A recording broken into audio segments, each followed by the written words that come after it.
बिस्मिल्लाहिर्रहमानिर्रहीम, अस्सलाम वालेकुम। देखें, ये हमारा जो लेक्चर है रिएक्ट जेएस की क्लास के हवाले से, ये हमारा चौथा लेक्चर है, ठीक है। और इसमें जो है हम कवर करेंगे कि हम अपनी जो सीएसएस फाइल है, अपनी जो सीएसएस जो है वो हम किस तरीके से लिखेंगे। और जो है क्या नाम है, उसके लिए मैंने आपको लास्ट क्लास में बताया था कि जो हम प्रोजेक्ट क्रिएट करते हैं तो उसकी जो कमांड है वो ये सामने आपको नज़र आ रही है, npx create react app, project का नाम। और ये प्रोजेक्ट 7 के नाम से जो है हमारे पास जो है ये क्रिएट हो चुका है, ठीक है। जब ये क्रिएट हो जाएगा तो मैंने आपको बताया था, इसके बाद पावर शेल का काम हमारा ख़त्म हो जाता है, हम इसको क्लोज़ कर देंगे। क्लोज़ करने के बाद मैं जो हूँ अपना VS कोड ओपन करूँगा। VS कोड ओपन करने के बाद जो है मैं अपने प्रोजेक्ट को ओपन करूँगा। ओपन फोल्डर, फाइल में जाऊँगा, ओपन फोल्डर, डी ड्राइव में, माई सॉफ्टवेयर में, IHI में, और रिएक्ट JS के अंदर क्लास वर्क इसका फोल्डर है, उसमें ये मैंने प्रोजेक्ट 7 जो है इसको सिलेक्ट कर लेना है, ठीक है। प्रोजेक्ट 7 जो है ये ओपन हो रहा है और ये हमारा ओपन हो जाएगा, ठीक है। और जो है क्या नाम है, हमने जो है यहाँ पर आके जो कमांड देनी होगी टर्मिनल पे आके, अगर टर्मिनल आपका ये बंद हो, ठीक है, तो आप यहाँ पर टर्मिनल में आके न्यू टर्मिनल से टर्मिनल की विंडो ओपन कर सकते हैं, ठीक है। अच्छा जी, अगर आपने प्रोजेक्ट स्टार्ट करना है तो आप इसके लिए क्या करेंगे, npm स्टार्ट। तो ये आपका जो प्रोजेक्ट है ये रन होना शुरू हो जाएगा और ब्राउज़र के ऊपर आपको ये प्रोजेक्ट जो है नज़र आ जाएगा। हमने जो है अपना कंपोनेंट बनाकर जो है जो क्लास कंपोनेंट हमने लास्ट क्लास में सीखा था, हम वो काम करेंगे। अपने कंपोनेंट के ऊपर जाएंगे और उसके ऊपर CSS वगैरह को देखेंगे कि किस तरीके से CSS अप्लाई की जाती है। ये अभी जो है app.js जो है ये बाय डिफ़ॉल्ट जो है टेम्पलेट आपको जो मिलता है ये वो है, हमें इसके ऊपर काम नहीं करना है, हमें अपना कंपोनेंट बनाना होगा। अपने कंपोनेंट बनाने के लिए हम क्या करेंगे, यहाँ पर न्यू फाइल, लास्ट क्लास में मैंने सब कुछ डिटेल में बता दिया था, अभी मैं जल्दी से गुजरूँगा। फाइल 1.jsx के नाम से मैंने इसको सेव कर लिया है, ठीक है। और imrc करके जो है लास्ट लेक्चर दिखेगा, ये imrc कहाँ से है ये आपको पता चल जाएगा। cc करके क्लास और माई फाइल, इसका नाम रख देता हूँ, इस कंपोनेंट का नाम माई फाइल, या जो भी नाम रखना चाहूँ मैं वो यहाँ पर रख सकता हूँ। यहाँ पर डिफ के अंदर मैं लिख देता हूँ इमाम हुसैन अलैहिस्सलाम इंस्टीट्यूट, ठीक है। और जो है यहाँ पर इंडेक्स की फ़ाइल में मैंने आपको बताया था, मैं यहाँ पर क्या लिखूँगा, माई फाइल, जो भी मैंने क्लास बनाई है उसका नाम लिखूँगा, ठीक है। ऐप को रिप्लेस कर दूँगा, सही है, माई फाइल, और इस जगह पर मैं आके लिख दूँगा फाइल का नाम। फाइल 1 के अंदर ये क्लास है मेरी माई फाइल, ये देखिए फाइल 1 के अंदर माई फाइल का जो मैंने क्लास बनाई है वो यहाँ पर है, ठीक है। Ctrl+C, और जो है यहाँ पर इस जगह पर बोल रहा है कि ये ऐप तो है नहीं, क्योंकि इम्पोर्ट जो ऐप वाला था वो हमने हटा दिया है। app.js हम यहाँ पर अपने कंपोनेंट को लेके आ रहे हैं, तो हम यहाँ पर अपना टैग लिखेंगे, ठीक है। Ctrl+S किया और मैं यहाँ पर देखूँगा कि ब्राउज़र के ऊपर असर पड़ रहा है या नहीं पड़ रहा, ठीक है। ये इमाम हुसैन अलैहिस्सलाम इंस्टीट्यूट आप लोगों को लिखा हुआ नज़र आ गया है। मैं यहाँ पर स्क्रीन को थोड़ा सा बराबर में कर लूँ ताकि CSS हमें थोड़ा समझ में आती रहे, ठीक है। अब हम इसी क्लास के ऊपर ही रहेंगे, इसी फाइल के ऊपर, और यहीं पर रहते हुए काम करेंगे। index.js का काम अभी फ़िलहाल ख़त्म है, हम इसी फाइल को देखेंगे जिसके ऊपर हमने CSS को देखने की किस तरीके से अप्लाई होती है। तो यहाँ पर आपने ये देखा कि जो आप लोगों ने HTML और CSS का कॉन्सेप्ट अगर जिनको होगा तो उनके लिए ज़्यादा प्रॉब्लम नहीं होगी, और वैसे अगर जो बिगनर्स हैं उनके लिए भी इतना ज़्यादा इशू नहीं होगा। आसान अल्फाजों में सिखा दूँगा मैं आप लोगों को। रेंडर के अंदर ये डिव है, ठीक है। मैंने आपको बताया था कि मल्टीपल डिव नहीं जा सकता है, तो इस वजह से हम क्या करेंगे, एक नया डिव बना लेते हैं ताकि जो है हम उसके ऊपर CSS अप्लाई करके देखेंगे, ओके। Ctrl+X Ctrl+V, और मुझे अब यहाँ पर CSS अप्लाई करनी है। स्टाइल करके मैं लिखूँगा, STY करके मैं इंटर करूँगा तो इस तरीके से आएगा स्टाइल। ये यहाँ पर खुद ब खुद लिखा हुआ आ गया है, तो मैं आप लोगों को बता देता हूँ, ठीक है। ये थोड़ा सा बड़ा भी कर देता हूँ मैं ताकि आपको नज़र आ जाए। देखिए यहाँ पर किस तरीके से स्टाइल आपने देना है, 2 कर्ली ब्रैकेट स्टार्ट होंगे, 2 कर्ली ब्रैकेट बंद होंगे, इसके दरमियान जो है आपने CSS लिखनी होगी। तो यहाँ पर मैं अगर कहता हूँ कि ये जो हमारा डिव है इसका जो है विड्थ जो है वो हो जाए 250 पिक्सल, सिंगल कोटेशन में दूंगा 250 पिक्सल। विड्थ जो आएगी हमारे डिव की, कॉमा, ठीक है। यहाँ पर मैं दूंगा बैकग्राउंड कलर, बैकग्राउंड कलर में इसको दे देता हूँ रेड।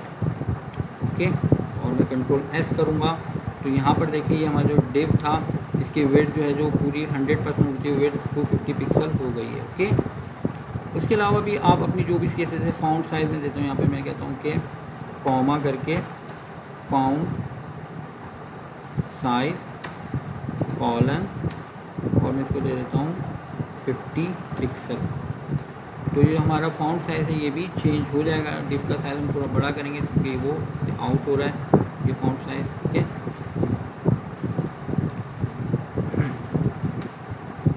खैर तो हम यहाँ पर इस तरीके से चीज़ों को हैंडल कर सकते हैं। तो आप अगर जो भी अपनी सी एस एस जितनी भी आप लोगों को सी एस एस पता है वो यहाँ पर आप इस तरीके से ही अप्लाई करेंगे कि वेट जो है वो आपने इस तरीके से देनी है, बैकग्राउंड देना है, जो भी आपने कॉमा कॉमा करके जो भी सी एस एस अप्लाई करनी है वो आप दे सकते हैं। अगर मैं इसकी कोई जैसे आपने बोला क्लास वगैरह पढ़ी थी कि क्लास बनाते हैं तो क्लास नेम हम देते हैं, तो क्लास के ज़रिए जो है हम यहाँ पर अपने डिव को कॉल करना चाहेंगे। तो मैं आपको वो भी बता देता हूँ जल्दी से। इसको मैंने जो हमारी पूरी सी एस एस थी इसको कंट्रोल वी करके पेस्ट कर देता हूँ। ठीक है, कंट्रोल एस किया तो हमें जो यहाँ पर दो जो है डिव मिल गया, दोनों के अंदर इमाम हुसैन अलैहिस्सलाम इंस्टीट्यूट लिखा हुआ है। अब करना ये है कि हमें क्लास बनानी, तो आप करेंगे क्या कि देखिए यहाँ पर से जो सिंगल ब्रैकेट है मैं इसको थोड़ा सा बड़ा कर देता हूँ। ये जो आपको नज़र आ रहा है जो दो ब्रैकेट है उसमें से जो अंदर वाले दो कर्ली ब्रैकेट है मैं वो एरिया पूरा कट कर लेता हूँ। ठीक हो गया। उसके बाद मैं क्या करूँगा, क्लास और रेंडर फंक्शन के दरमियान क्लास के अंदर मुझे लिखना होगा। ठीक है, मैं यहाँ पर कोई भी इसका नाम देता हूँ। मैं फॉर एग्जांपल इसका नाम देता हूँ कि माई डिव 1, ठीक है, इज़ इक्वल टू, और जो भी मैंने इसको कॉपी किया था नीचे मैं यहाँ पर पेस्ट कर सकता हूँ। अब यहाँ पर जो स्टाइल मैंने दिया हुआ है, ठीक है, मैं अगर कंट्रोल एस करूँगा, ठीक है, तो यहाँ पर डिव जो है मैं खाली तो से एरर आ रहा है, ठीक ना। तो मैं यहाँ पर क्या करूँगा, अब इसको ये जो क्लास मैंने यहाँ पर बनाई है, ठीक है, क्लास तो खैर नहीं है ये, लेकिन ये कि आप समझने के लिए जैसे जो HTML और CSS के यूज़र हैं उनको समझाने के लिए, तो ये जो क्लास नेम था माई डिव 1 वो मैंने यहाँ पर पेस्ट करके कंट्रोल एस किया और ये बोल रहा है कि माई डिव 1 जो है वो जो है असाइन डिफ़ाइंड नहीं है। तो डिफ़ाइंड नहीं है, इसकी वजह क्या है वो मैंने आपको बताया था कि दिस डॉट करके आपने लगाना होगा। जो क्लास के अंदर जो भी फंक्शन होगा, वेरिएबल होगा, जो भी आपका स्टेट की भी जो वैल्यू होगी तो वो आप दिस करके यूज़ करेंगे। तो दिस डॉट माई डिव 1 में लिखूँगा, कंट्रोल एस कर। ओके, तो आप लोगों ने देखा कि किस तरीके से आप इनलाइन CSS लिख सकते हैं, किस तरीके से आप जो है क्लास वाइज CSS लिख सकते हैं। हम बात करेंगे अलाइनमेंट की जो तीन जो मेन अलाइनमेंट अगर हम करते हैं किसी पेज की, तो डिव के ऊपर जो तीन तरीके हैं अलाइन करने के पेज को, वो मैं आप लोगों को आहिस्ता आहिस्ता करके बताता हूँ। उसमें से मैंने आप लोगों को बताया था जब HTML पढ़ा रहा था, इसमें मैंने आपको बताया था एक फ्लेक्स था, दूसरा फ्लोटिंग था, फ्लोट लेफ्ट, और तीसरा था पोजीशन। तो वो तीनों तरीके मैं आप लोगों को अभी आज क्लास में बता देता हूँ। तो यहाँ पर से ये जो डिव है, ठीक है, इसको हम यूज़ करते हैं फ्लोट के लिए। ओके, तो यहाँ पर जो है हम क्या करते हैं, एक और डिव बना लेते हैं, डिव, ठीक है, और इस जगह पर मैं कहता हूँ कि स्टाइल, दोनों दो डबल ब्रैकेट स्टार्ट हो रहे हैं, दो डबल ब्रैकेट बंद हो रहे हैं, उसके दरमियान में मुझे लिखनी है CSS। मैं यहाँ पर कहूँगा कि width 100 pixel, comma,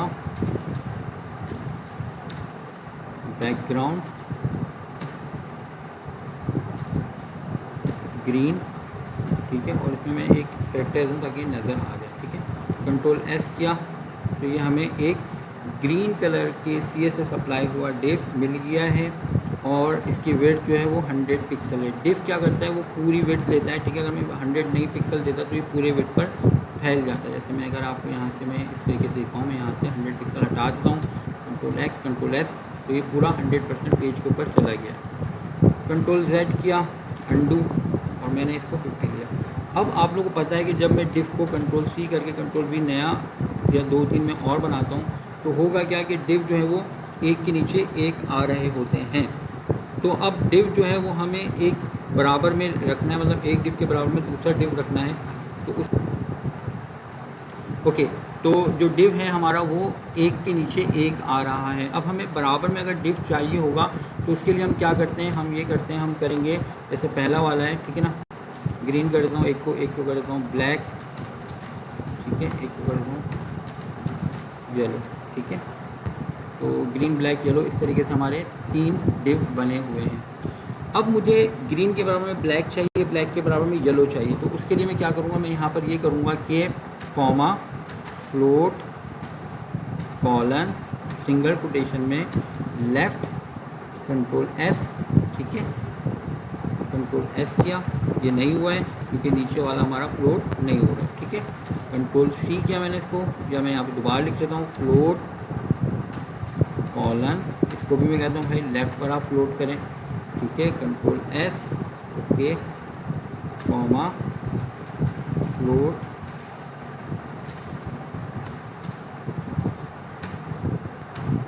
left.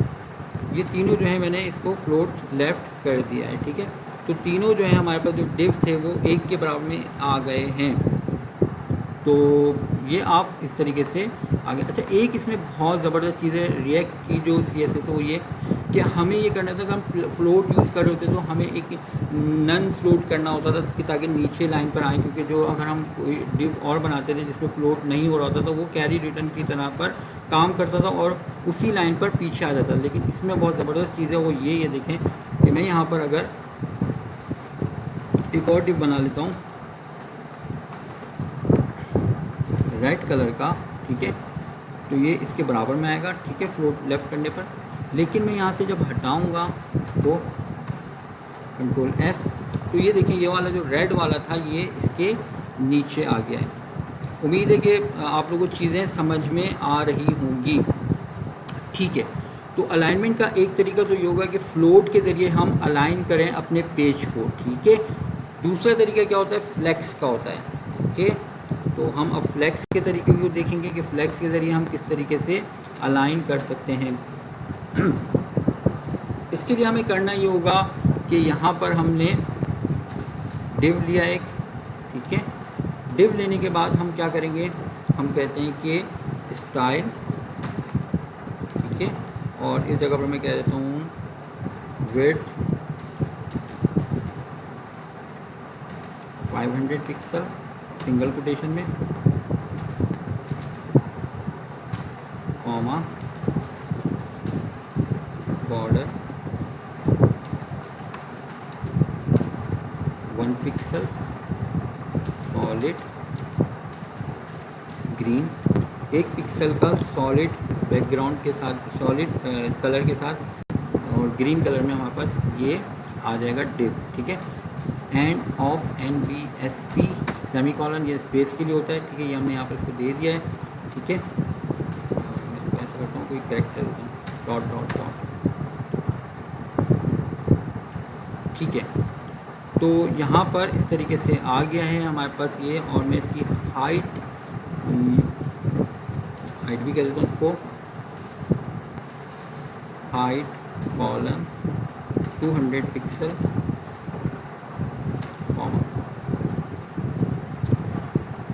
Okay. और ये हमारे पास जो डॉट डॉट है इसको मैं एंड ऑफ NBSP कर देता हूँ, ये स्पेस के लिए होता है बेसिकली ना, ठीक है। तो एंड ऑफ NBSP जो है वो स्पेस के लिए होता है, क्योंकि अगर हम इसमें कुछ नहीं लिखेंगे तो ये इस हिसाब से जो है वर्किंग नहीं करता है।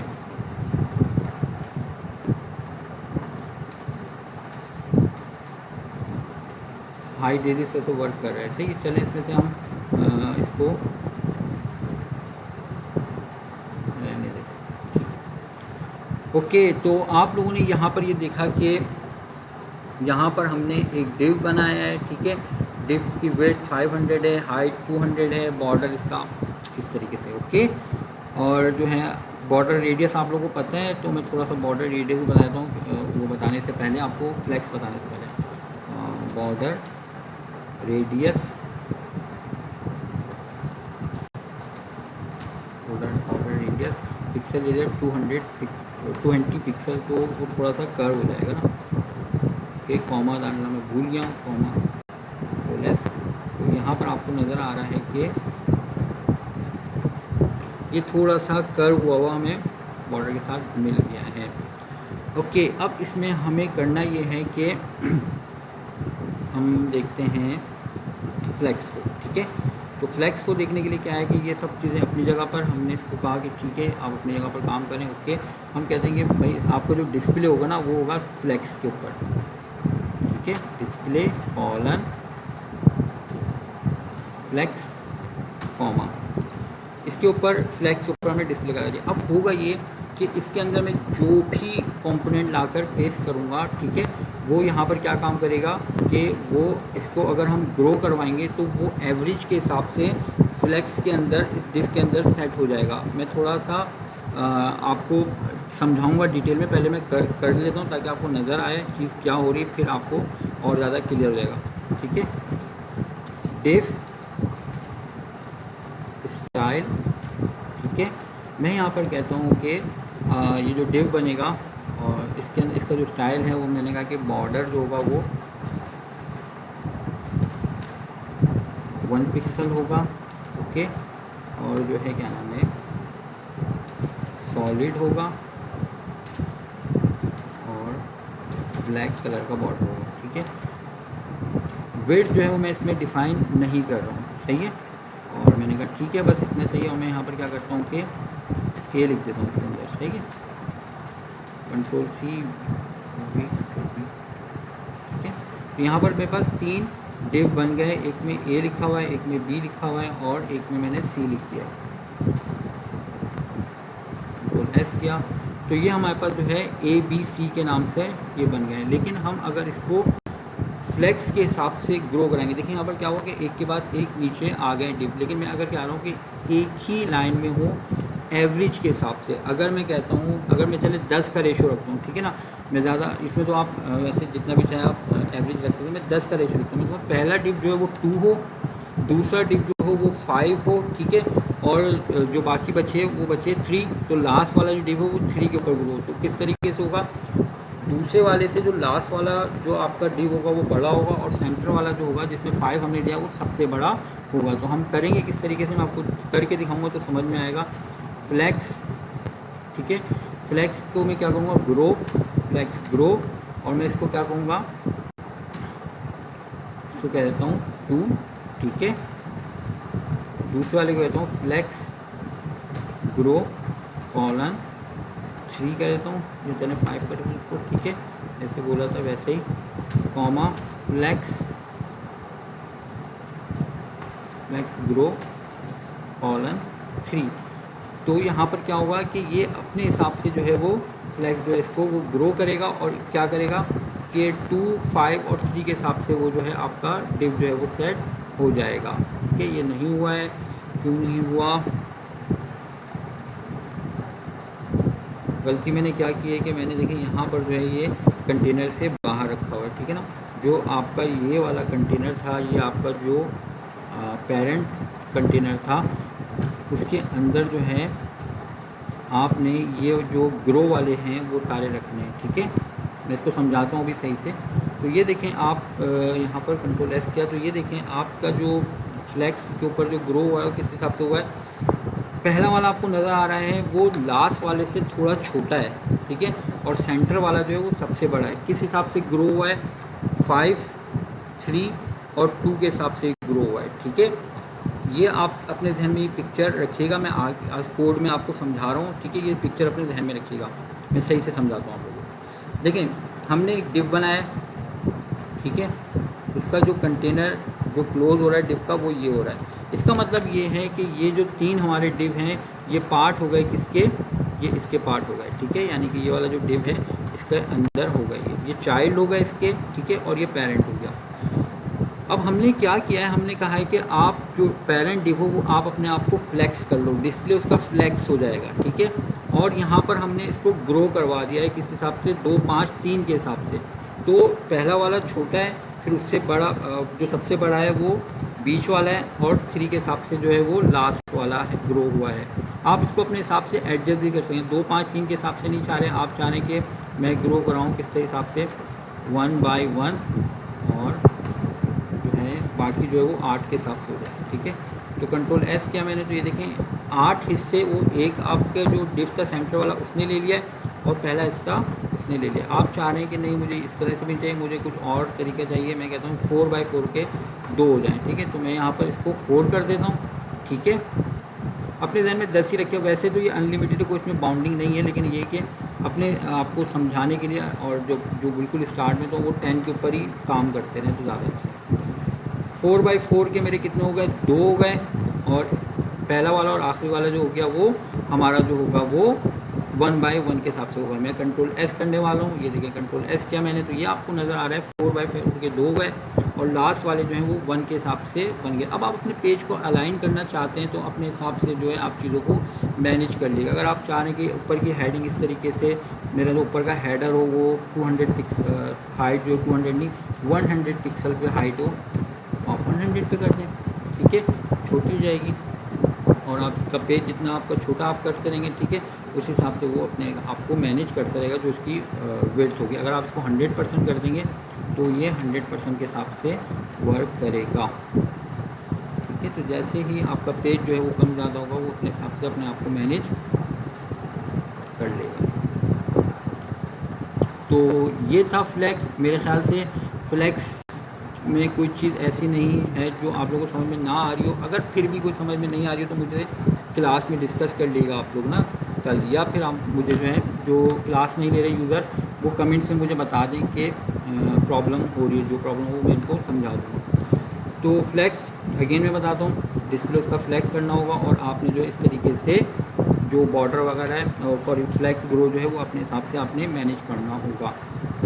आपने ये इस तरीके से हेडर कर लिया, आपने कहा कि मेरे जो नीचे का जो ये यहाँ पर पेज के अंदर जो बॉडी हो वो थोड़ा सा जो है वो इस तरीके से हो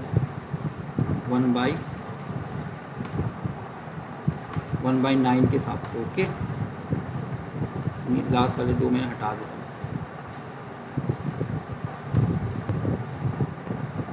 तो ये देखिए यहाँ पर 1/9 के हिसाब से यहाँ पर आ रहा है, ठीक है।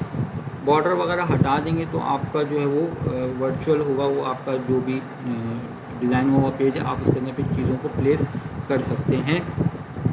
और जो है क्या नाम है वो मैंने आप लोगों को बताया था, जो पिछला लेक्चर है जो इधर यूट्यूब पे भी मौजूद है, लेक्चर 3 के नाम से, तो वो जो है वो भी देख लेगा। उसमें जो है बूट स्ट्रैप और सीमेंटिक के जो वो कंपोनेंट यूज़ किस तरीके से किए जाएंगे वो आप देख लीजिएगा ना उसमें, तो आप उसको यहाँ पर कहीं भी प्लेस कर सकते हैं। तीसरे तरीके के ऊपर हम बात करेंगे, अलाइनमेंट का तीसरा तरीका। पहला तरीका हमने देखा था फ्लोटिंग वाला, दूसरा तरीका हमने देखा फ्लेक्स वाला, और अब हम तीसरे तरीके के ऊपर आएंगे जो है पोजीशन वाला तरीका, ठीक है। तो हम पोजीशन वाले तरीके को देखेंगे। ये सारी चीज़ें आप लोग HTML में पढ़ चुके हैं और जो है मेरा नहीं ख्याल कि कोई प्रॉब्लम होनी चाहिए। डिव, ठीक है, स्टाइल, विड्थ 500 पिक्सल, बंद भी कर, ठीक है, विड्थ 500 पिक्सल, और कॉमा हाइट 500 पिक्सल कर देता हूँ मैं इसकी, ठीक है, कॉमा बॉर्डर 2 पिक्सल चलें, 2 pixel, solid red, control S, ये हमारा बॉर्डर बन गया है। ये थोड़ा स्क्रॉल हो रहा है पेज तो मैं इसको थोड़ा छोटा कर लेता हूँ, इसको कर लेता हूँ कि 300 हाइट हो जाए, ठीक है। तो ये हमारा जो डिव बना है अभी, सही है, ये हमारा डिव जो लास्ट वाला है रेड बॉर्डर के साथ वो यहाँ पर बन चुका है, ओके। तो हम यहाँ पर क्या काम करेंगे कि इस जगह पर रहते हुए हमें जो है अब पोजीशन के ऊपर बात करनी है, ओके। इसको थोड़ा नीचे लाइन में ले आता हूँ ताकि आसानी से समझ में आ जाए।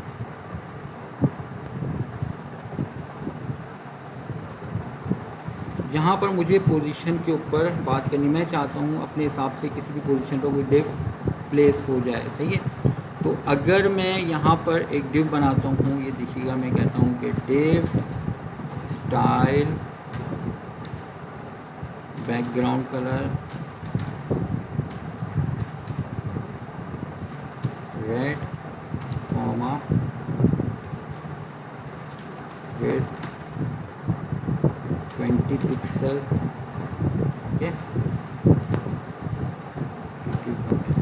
ये हमारा चाइल्ड है, ये पेरेंट है। ठीक है, लाइन 38 पेरेंट है जो कि क्लोज हो रही है लाइन 44 पर। चाइल्ड जो है वो लाइन 40 के ऊपर क्रिएट हुआ है। ओके, तो यहाँ पर हमें तो कुछ नज़र ही नहीं आ रहा है, हमें पता ही नहीं है कि रेड वाला कहाँ पर चला गया है। तो हम यहाँ पर इसको इस जगह पर लिखेंगे डिफ के अंदर। मैं यहाँ पर ABCD लिख देता हूँ, नज़र आ जाए कहाँ पर है वो। कंट्रोल S F5, ये यहाँ पर इसके अंदर आ चुका है। ठीक है,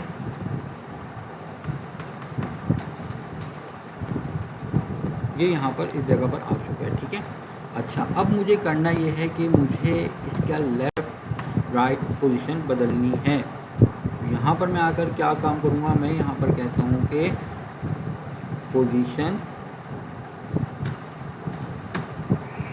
absolute position. Okay, control S, comma में लगाना फिर भूल गया, यहाँ पे कंट्रोल S करके पोजीशन एब्सोल्यूट की, तो ये यहाँ पर चला गया ऊपर किसी जगह पर। ठीक है, मैं यहाँ पर कहता हूँ कि लेफ़्ट कितना हो, 20 पिक्सल हो, कंट्रोल S। ठीक है, कॉमा फिर से भूल गया, कॉमा लेफ़्ट 20 पिक्सल हो।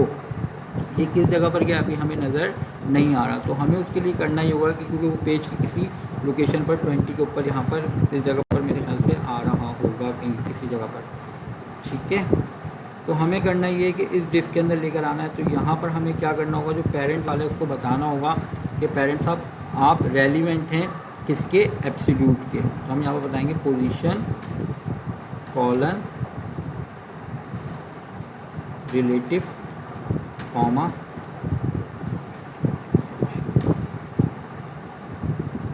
Control S F5। ओके, ये कहाँ पर गया भाई, नज़र नहीं आ रहा।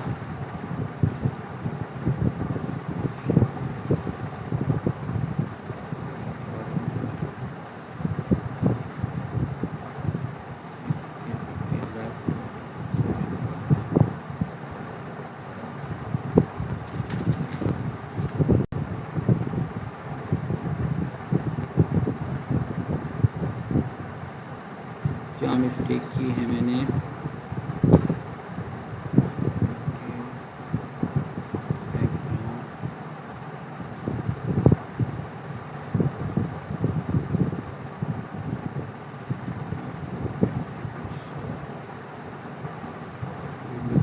नज़र आ जाए मुझे।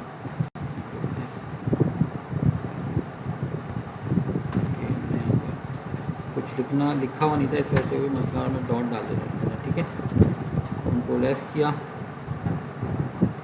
यहाँ पर आ गया। ठीक है, मैं यहाँ पर लेफ़्ट इसको कर देता हूँ 40, तो ये थोड़ा आगे हो जाएगा। मैं कहता हूँ कि लेफ़्ट इसका हो जाए 140, तो ये और आगे हो जाएगा। ठीक है, मैं कहता हूँ कि लेफ़्ट में टॉप जो है वो लेफ़्ट इसका फिर 0 हो जाएगा, टॉप हो जाए 140, तो 0 के ऊपर ये नीचे आ जाएगा। तो लेफ़्ट टॉप राइट बॉटम के ज़रिए आप प्लेस कर सकते हैं। डिफ को मैं यहाँ पर क्या करता हूँ कि इसको एक लाइन में लिख लेता हूँ और मैं एक अलग अलग कोने पर 4 डिफ बना के आप लोगों को दिखाता हूँ। ठीक है, और उम्मीद है कि आप लोगों को चीज़ें समझ में आ रही होंगी, वरना क्लास में डिस्कस कर लेगा। कंट्रोल C, कंट्रोल V, 4 मैंने यहाँ पर डिव बनाए। एक को मैंने कहा कि भाई पहले वाला जो है मैंने कहा कि आपका जो लेफ़्ट है, ठीक है, वो हो जाए 10 पिक्सल। ठीक है, कॉमा टॉप हो जाए 10 पिक्सल। ठीक है, 10,10 पर ये आपका पहला वाला आ गया। फिर मैं कहता हूँ कि भाई राइट, यानी कि राइट से 10 पिक्सल जो है वो आपका जो है वो डिव हो जाए। ठीक है, टॉप आपका वही 10 पिक्सल हो। ओके। फिर मैंने कहा कि भाई टॉप तो नहीं चाहिए, मुझे चाहिए बॉटम, बॉटम 10 पिक्सल हो, ठीक है, कॉमा लेफ्ट 10 पिक्सल हो, ठीक है। फिर मैं कहता हूँ कि बॉटम 10 पिक्सल हो, कॉमा राइट 10 पिक्सल हो। उस हिसाब से वो डिस्टेंस करता हूँ, आगे आएगा। कॉमा नहीं लगाया तो कॉमा लगाऊँ, कंट्रोल एस किया मैंने, ठीक है। तो यहाँ पर मुझे 4 कोनों पर जो डिफ थे वो मिल गए हैं। वजह क्या है चारों के मिलने की? इसको मैंने क्या कहा है कि तुम 10 पिक्सल लेफ़्ट हो, 10 पिक्सल राइट हो, ठीक है। दूसरे वाले को मैंने क्या कहा है? 10 पिक्सल राइट हो, 10 पिक्सल टॉप हो, ठीक है। पहले वाले को कहा है 10 pixel left, top 10 pixel, top 10 pixel, right 10 pixel. तीसरे वाले को मैंने कहा है बॉटम से तुम 10 पिक्सल ऊपर आ जाओ, ठीक है, और लेफ़्ट से 10 पिक्सल, तो वो नीचे आ गया लेफ़्ट साइड पर। और चौथे वाले को मैंने क्या कहा, बॉटम से 10 पिक्सल जाओ ऊपर, ठीक है। तो इस जगह पर है राइट 10 पिक्सल हो जाओ, तो यहाँ पर ये देखें आप, राइट की वजह से ये राइट साइड पर नज़र आ रहा है। अपने हिसाब से आप चीज़ों को आगे पीछे करके अलाइन कर सकते हैं। ये 3 तरीके होते हैं पेज को अलाइन करने के लिए। और कोई तरीका नया आ गया हो या आप लोगों को पता हो तो मुझे बताइएगा ज़रूर, ठीक है। और जो है क्या नाम है, वैसे जो अलाइनमेंट होती है वो पोजीशन के ज़रिए अलाइन हो रहा होता है, फ्लेक्स के ज़रिए अलाइन हो रहा होता है पेज, या फिर जो है आपका जो पेज अलाइन होता है वो फ्लोट के ज़रिए हो रहा होता है। तीनों तरीके मैंने आप लोगों को बता दिए, आप लोग अपने हिसाब से जो है उसको डिज़ाइन कर सकते हैं। अब कुछ छोटी छोटी बातें हैं वो मैं डिस्कस कर लेता हूँ, जैसे कि इमेज किस तरीके से लेकर आना होता है इसमें, वो मैं आपको बता देता हूँ, ठीक है। आप लोगों ने HTML में क्या करते हैं, आप लिखते हैं भाई HTML में img src is equal to a.jpg, ठीक है। और आपने कहा कि स्लैश, इस तरीके से भी दे सकते हैं और इस तरीके से भी। आपने कहा कि भाई a.jpg जो है वो इमेज आ जाए, तो नीचे इमेज a.jpg आ जाना चाहिए, क्योंकि अभी तो खैर है नहीं, तो मैं यहाँ से पे कोई पेस्ट कर देता हूँ ताकि वो आप लोगों को नज़र आ जाए। यहाँ पर अभी कोई भी फाइल मौजूद नहीं है, a.jpg के हवाले से यहाँ पर कोई फाइल मौजूद नहीं है, तो इस वजह से जो है वो ये देखें यहाँ पर ये डिफ़ के अंदर आ रही, क्योंकि मैंने डिफ़ के अंदर लग दिया ना, कंट्रोल एक्स करके वो बाहर करूँगा, कंट्रोल एस किया, ठीक है। तो ये आपको ये आइकन नज़र आ रहा है, इसका मतलब क्या है कि इमेज का पाथ इसको नहीं मिल रहा img के टैग को, ठीक है। तो उसके लिए मैं क्या करूँगा, मैं यहाँ पर जाता हूँ डी ड्राइव में, माई सॉफ्टवेयर के अंदर, IHI के अंदर, रिएक्ट JS के अंदर, क्लास वर्क के अंदर। तो यहाँ पर मैंने आप लोग इमेज का img का फोल्डर था, मैं एक a.jpg उठा लेता हूँ, ठीक है, और मैं इसको पेस्ट करूँगा कहाँ पर, प्रोजेक्ट 7 बनाया था ना मैंने अभी, ठीक है। मैं SRC के फोल्डर में ऐसी तस्वीर पिक्चर पेस्ट करता हूँ, ठीक है। तो अब तो आ जानी चाहिए भाई, इसको बंद कर देता हूँ a.jpg। जब तो मैंने यहाँ पर रख दिया भाई, अब आ जाओ, तस्वीर नहीं आएगी, इस तरीके से नहीं आएगी। इसमें आपने क्या करना होगा, आपने यहाँ पर इंपोर्ट कराना होगा। इंपोर्ट कोई भी नाम दे दिया, मैं कहता हूँ कि BG मतलब बैकग्राउंड, ठीक है ना, BG और फ्रॉम कॉलन डॉट स्लैश, आपकी पिक्चर का नाम था a.jpg, तो a.jpg मैंने यहाँ पर लिख दिया है, आखिर में सेमी कॉलन लगा दिया मैंने। अब मैं यहाँ पर क्या करूँगा, जहाँ पर SRC लिखा हुआ है यहाँ से ये मैं हटा कर इस तरीके से वेरिएबल को कॉल करने के लिए जो सिंगल ये कर्ली ब्रैकेट लगते हैं वो लगा के मैं यहाँ पर लिख दूँगा, तो BG लिखा था ना मैंने, BG, ठीक है। तो कंट्रोल S करूँगा, तो यहाँ पर जो है ये पिक्चर देखें इस जगह पर आ गई है, ठीक है। इमेज की भी आप जो है यहाँ पर स्टाइल वगैरह बदल सकते हैं।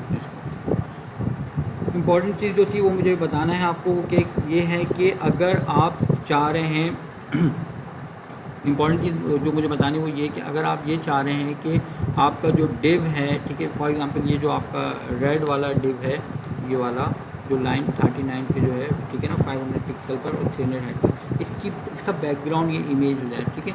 तो वो मैं इसके लिए क्या करूँगा, आप लोग किस तरीके से करते थे CSS में, बैकग्राउंड इमेज, ठीक है, कॉलन URL, ठीक है। और आप यहाँ पर क्या करते थे, URL स्मॉल में देते थे, URL, ठीक है। और यहाँ पर आप क्या करते थे, जो URL होता वो दे देते थे। इसमें इस तरीके से नहीं होगा, आप लोगों ने क्या करना होगा, इसमें जो है आपने सिंगल कोटेशन में पूरा आप, या डबल कोटेशन में आप देना चाहें डबल कोटेशन में दे देना, जो आपको अच्छा लगे, ठीक है। यहाँ पर आपने इस तरीके से URL दे दिया, ठीक है। अब यहाँ पर ये जो स्ट्रिंग है इसको मैं बीच में तोड़ रहा हूँ, ये टूट गया, दो हो गए, अलग अलग हो गए, ये एक स्ट्रिंग, ये ब्रैकेट वाला अलग हो गया, URL वाला अलग हो गया। बीच में प्लस प्लस साइन करके मैं जोड़ूंगा, ठीक है। एक प्लस लगाऊंगा तो ये जुड़ जाएगा, कोई मसला नहीं। मैं एक और प्लस लगाऊँ तो मुझे जो वेरिएबल है वो लेकर आना है, ठीक है। और वेरिएबल का नाम क्या था, BG था। कंट्रोल S करूँगा मैं, ठीक है, कंट्रोल S करूँगा मैं। और यहाँ पर बैकग्राउंड इमेज जो है वो यहाँ पर इस जगह पर आ गई है, ठीक है। अगर आप इसको जो रिपीट नहीं करना चाह रहे तो उसके लिए आप क्या करेंगे, आप यहाँ पर background repeat colon no repeat आप यहाँ पर लिख देंगे, ठीक है। मैंने यहाँ पर कॉमा नहीं लगाया, कंट्रोल S। तो आपका जो बैकग्राउंड है वो रिपीट नहीं होगा, ठीक है ना। तो आपने जो CSS में इस्तेमाल की थी जो जो चीज़ें वो सारी की सारी, इसके साइज़ जो है, बैकग्राउंड साइज़ जो है वो आप 100% बाय 100% भी कर सकते हैं, ठीक है।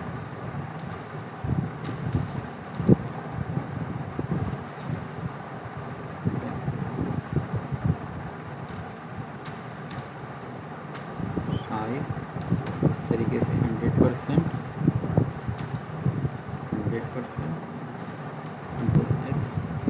तो ये आपके डिव के ऊपर जो है ये पूरा जो बैकग्राउंड था वो पूरा का पूरा अप्लाई हो गया है। उम्मीद करता हूँ कि आज की क्लास जो है आप लोगों को समझ में आ गई होगी। और जो है क्या नाम है, अगर फिर भी कोई प्रॉब्लम हो तो मुझसे आप क्लास में इन टॉपिक्स को डिस्कस कर लिएगा। और हम इंशाल्लाह जो है नेक्स्ट लेक्चर में फिर हमारी मुलाकात होगी। और जो है अगर कोई भी चीज़ प्रॉब्लम कर रही हो मुझे कमेंट्स में ज़रूर बताइएगा, या फिर मुझे क्लास में ये चीज़ें ज़रूर बताइएगा। आज के लिए मेरे ख्याल से इतना बहुत है, इसको आप प्रैक्टिस करिएगा, अपने हिसाब से चीज़ों को मैनेज किया। CSS तो बहुत ज़्यादा हैं चीज़ें इसमें कराने के लिए, मगर जो चीज़ें जो आम CSS से हट कर थी मैंने कोशिश की कि वो चीज़ें मैं आप लोगों को ज़्यादा कवर करा सकूं, तो वो मैंने आप लोगों को बता दी। इसमें एक आम चीज़ जो इससे हट, आम CSS जो थी, नॉर्मल जो CSS उससे हट करे वो ये थी कि आप बैकग्राउंड जिस तरीके से URL में चेंज करते हैं उसका तरीका ये देखें, ये अलग है। इसको थोड़ा नोट करने वाली चीज़ होगी। सोर्स के अंदर जो है बैकग्राउंड किस, सोर्स के अंदर इमेज कैसे आएगी वो मैंने आपको बता दिया किस तरीके से आएगी, ऊपर इंपोर्ट करने के बाद ही आएगी, ठीक है। ये दो चीज़ें थी अलग। और तीसरी चीज़ थी जो फ्लोट हो रहा था हमारा, ये देखें, ये जो रेड वाला था वो अगर हम रेड वाले फ्लोट को हम नहीं करते हैं तो वो खुद ब खुद नीचे आ जाता है। जो फ्लोट अगर हम नहीं देंगे उसको तो वो खुद ब खुद नीचे आ जाएगा, ठीक है। ये वाला अगर हम फ्लोट लेफ़्ट नहीं करेंगे तो ये खुद ब खुद नीचे आ जाएगा। ये इसमें मुझे अच्छा लगा था ये फीचर रिएक्ट की जो CSS है इसके अंदर। तो बस इतना ही है आज का। आप इसको ट्राई कर लीजिएगा, चीज़ों को देख लीजिएगा, कोई प्रॉब्लम हो तो बता दीजिएगा। खुदा हाफिज़।